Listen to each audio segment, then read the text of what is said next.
The night air cracked with a scream that split the forest silence.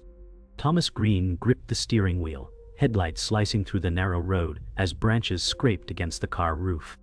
Laura Green whispered, "Something moved out there." Her voice trembled as her eyes locked on the dark. David Miller leaned forward in the back seat, his knuckles white, muttering, "I swear I saw it cross the road." Emma Green pressed against her mother, tears running as she stammered, "It was taller than the trees." The narrator carried the fear. They were alone on the desolate mountain road, each breath a prayer. The crunch of gravel echoed like bones snapping. A shadow darted across the beams of light. Too fast, too wide, too wrong. Thomas Green said, "Stay calm." Yet calm was impossible when the world outside the glass felt alive. The vehicle slowed to a crawl, hearts racing in unison. Then came the sound no human throat could make, a guttural growl rolling like thunder, shaking the windows. The forest closed in, suffocating, and they knew something hunted them. The car crept forward, but the forest seemed to close in tighter, each tree a silent sentinel. Laura Green said, "Thomas, don't stop." Her voice cracked as fear grew heavier than air. David Miller whispered, "It's following us." The narrator's tone cut sharp. Every glance into the rearview revealed nothing but shadows alive with suggestion. Emma Green pressed her face into her mother's side, shivering. A low thud echoed from the trees, like something massive keeping pace. Thomas Green's knuckles whitened again as he muttered, "Stay together." The growl returned, distant yet deliberate, as if mocking their escape. The narrator described how silence fell for a fleeting second, broken by the sudden crack of a branch snapping like thunder. Emma Green whimpered, "It's closer." Laura Green stroked her hair, whispering hollow comfort. Thomas Green pressed the accelerator, but the engine groaned in protest, as if resisting the escape. David Miller leaned back, shaking his head. "This isn't just an animal," he said. His words landed like poison in the cabin, forcing them all to consider a truth none wished to speak.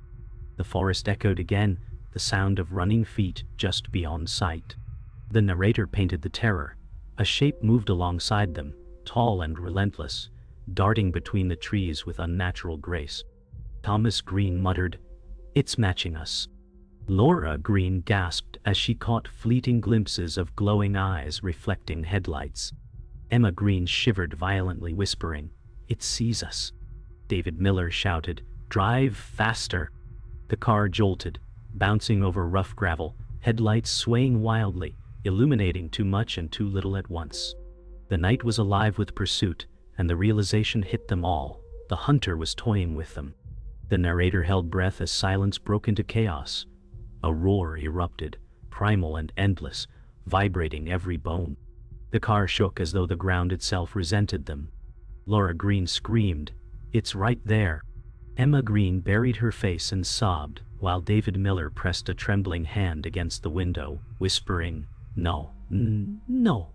Thomas Green forced the car faster, engine straining, gravel spitting behind.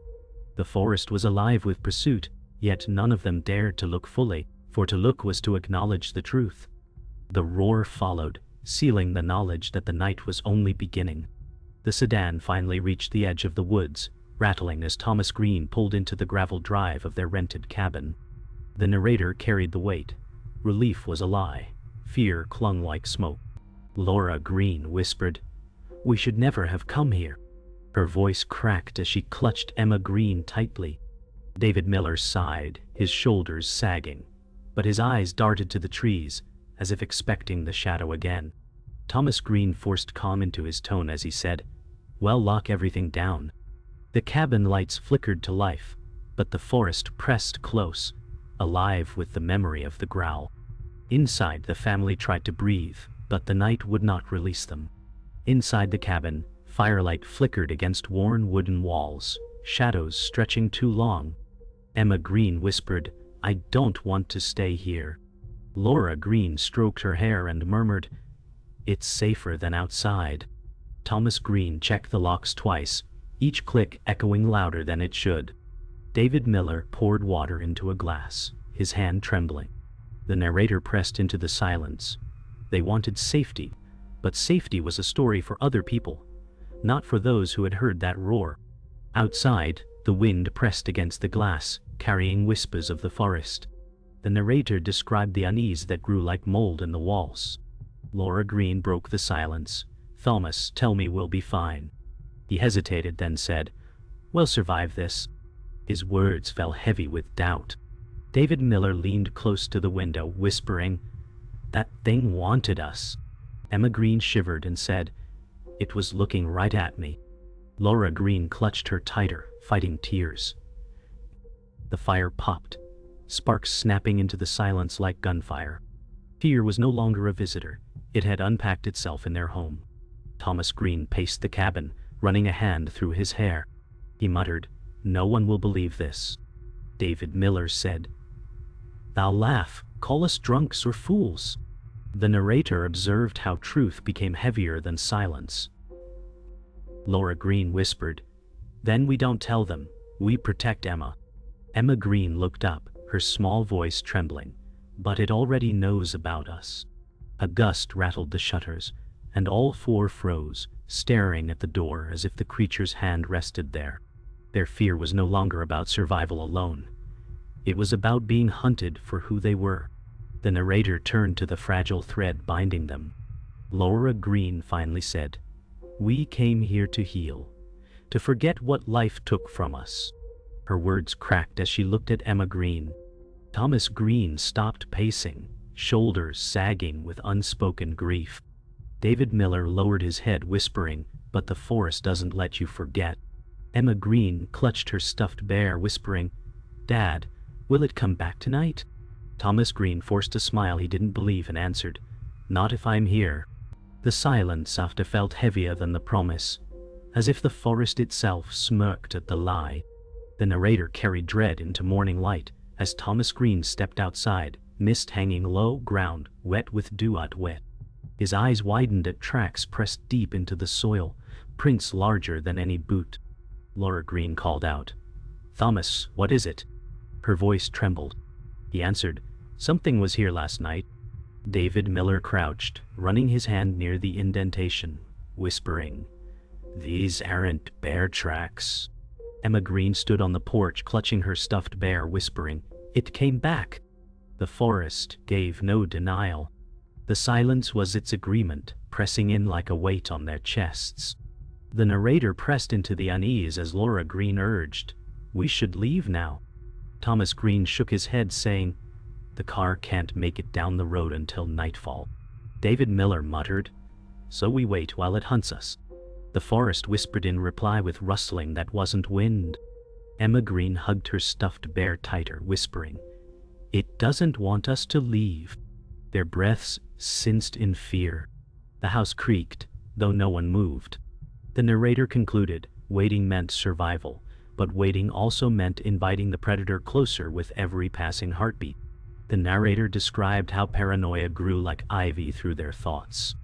David Miller insisted, "We need to set traps. Show it we're not prey." Thomas Green shook his head, saying, "You don't challenge something like this." Laura Green's eyes flashed with anger as she shouted, "Then what do we do? Just wait for it." Emma Green broke the silence with a whisper, "It already knows we're scared." The fire cracked, punctuating her words like prophecy. The walls no longer felt solid, only thin layers of wood between them and a monster that refused to be ignored. The narrator described how fear took shape outside. From the window, Laura Green spotted something in the tree line, broken branches bent unnaturally high. She gasped, "It's watching." Thomas Green pulled her back, saying, "Stay away from the glass." David Miller pressed forward anyway, eyes narrowing. Emma Green whimpered, "It doesn't like being seen." The forest seemed to breathe, fog curling like fingers. Then came a knock, slow and deliberate, against the wooden siding. The sound froze them. It wasn't random. It was communication. The narrator brought the tension to its breaking point. A second knock followed, harder, rattling the walls. Thomas Green shouted, "Everyone away from the windows." Laura Green pulled Emma Green close, whispering prayers under her breath. David Miller muttered, It's toying with us. The air grew heavier, silence pressing like hands on their throats. Emma Green whispered, "It wants us to come outside." Her words echoed like a curse.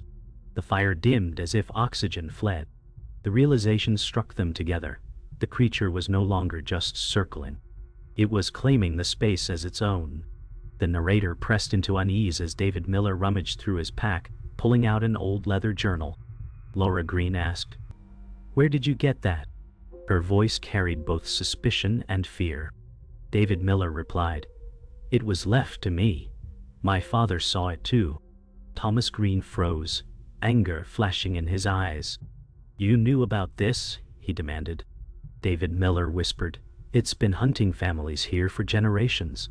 Emma Green clung to Laura Green, whispering, "It's after us." The truth spilled like poison, and silence wrapped them as tightly as the cabin walls. The narrator described the weight of revelation. Thomas Green shouted, "You brought us here knowing the truth." David Miller snapped, "I didn't know it would find us so fast." Laura Green's voice broke, "You endangered my daughter." David Miller slammed the journal shut, muttering, "You don't understand. It marks people, it chooses." Emma Green whispered, "Then why us?" The fire hissed as if mocking their words. "Ow." Outside, a tree groaned and split, falling with a crash. The forest responded to their fear. The narrator carried the shift in tone as Laura Green whispered, "You've doomed us." David Miller stepped closer, his voice trembling. "No, I've given us a chance. The journal says it fears fire." Thomas Green slammed his hand on the table, shouting, "You kept secrets until it was too late." Emma Green's soft voice cut the room. "Secrets don't stop monsters." Her innocence held more weight than their anger. The cabin creaked, and a shadow passed by the window. The truth was undeniable. The creature already knew they were marked. The narrator revealed betrayal more clearly. Thomas Green growled, "You brought us here to finish what your father started." David Miller snapped, "If we face it, we end it." Laura Green shouted, "You used us as bait." Emma Green hid her face, whispering, "It's outside again." A thud shook the cabin, dust falling from rafters. Silence settled, broken only by the pounding of hearts. Betrayal had cut deeper than the claws waiting in the woods. Trust was shattered, and the real hunt had only begun. The narrator turned to the chilling twist. David Miller opened the journal again, revealing sketches of the creature, tall, towering eyes like fire. He muttered, "It's not mindless. It chooses families. It stalks bloodlines." Thomas Green's expression turned hollow, whispering, "My father disappeared in these woods." Laura Green's eyes filled with tears, clutching Emma Green as if the past had finally found them. Emma Green whispered, "Then it's here for us." Fire dimmed again, as if confirming the truth. The twist became clear. The creature wasn't random. It was destiny. The narrator described how the night exploded into chaos. A thunderous crash shook the cabin as the door splintered under enormous force. Thomas Green shouted, "Get away from the entrance." Laura Green screamed, pulling Emma Green into her arms. David Miller grabbed a burning log from the fireplace, yelling, "This is all we've got." The guttural roar outside made the walls tremble. Shadows loomed, stretching across every surface. The fire sputtered as if air itself recoiled. Emma Green cried, "It's coming in." The truth was undeniable. The hunter had finally come to claim them. The narrator painted terror as claws raked across the shattered wood.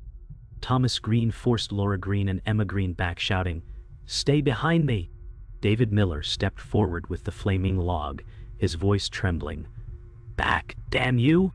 The roar erupted again, deafening and primal, shaking dust from the rafters. Laura Green whispered, "It's not afraid." Emma Green sobbed, "It wants us." The fire dimmed, the log flickered, and the shadow beyond the door swelled larger, filling the night with its monstrous shape. The narrator carried the violence forward. The door burst wide, wood shattering into the room. Thomas Green shoved Laura Green and Emma Green toward the back wall, shouting, "Move!"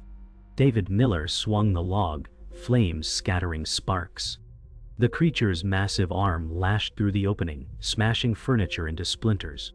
Laura Green cried out, clutching Emma Green tighter. "Huh!" David Miller yelled. "We can't hold it!" The sound of its breath filled the cabin, deep and ragged, like a furnace alive. The air grew thick with smoke, ash, and dread. The narrator revealed the breaking point. David Miller lunged forward, swinging again, shouting, "Over here!" The massive shadow responded, striking him with crushing force. Laura Green screamed his name as David Miller was hurled across the room, crashing into the wall. Thomas Green's face twisted in rage, shouting, "Stay away from my family!" Emma Green wailed, clinging to Laura Green. The creature's roar shook the ground, a sound that split courage from flesh. Blood streaked the floor where David Miller lay groaning. The narrator pushed the climax into its brutal peak. Thomas Green grabbed an axe from the corner, his voice raw with fury. "You'll have to go through me!" Laura Green held Emma Green tightly, whispering, "Don't look." David Miller groaned, blood trickling as he tried to crawl. The monstrous figure loomed in the broken frame, eyes glowing faintly. Emma Green whimpered, "It's inside!" The firelight dimmed once more, swallowed by shadow. The cabin became a battlefield where survival would demand sacrifice. The night roared with the sound of the hunters stepping through the door. The narrator revealed silence heavy after the storm of violence. The creature had vanished into the night, leaving shattered wood and blood in its wake. Thomas Green leaned on his axe, his breath ragged. Laura Green whispered, "Is it gone?" Her words trembled, unsure of comfort. Emma Green clutched Laura Green tightly, whispering, "It's waiting." David Miller lay against the wall, groaning, blood streaking his side. Thomas Green muttered, "We survived this time." The words felt hollow, like a prayer lost in wind. The cabin walls stood, but their safety had been broken forever. The narrator carried the fragile quiet. Laura Green said softly, "We can't stay here." Thomas Green rubbed his forehead, muttering, "The car. We need daylight." Emma Green whispered, "What if it follows?" David Miller coughed and forced words, "It always follows." His voice cracked like brittle wood. The fire burned low, casting faint embers. The forest outside seemed patient, as if listening. Every creak of the walls reminded them that they were still hunted, even in silence. The narrator described the weight of choice pressing down. Thomas Green muttered, "We leave at dawn." Laura Green shook her head, saying, "What if it waits for us?" David Miller whispered, "It doesn't matter. It already knows." Emma Green's small voice trembled, "It wants us to run." Silence answered like approval from the forest.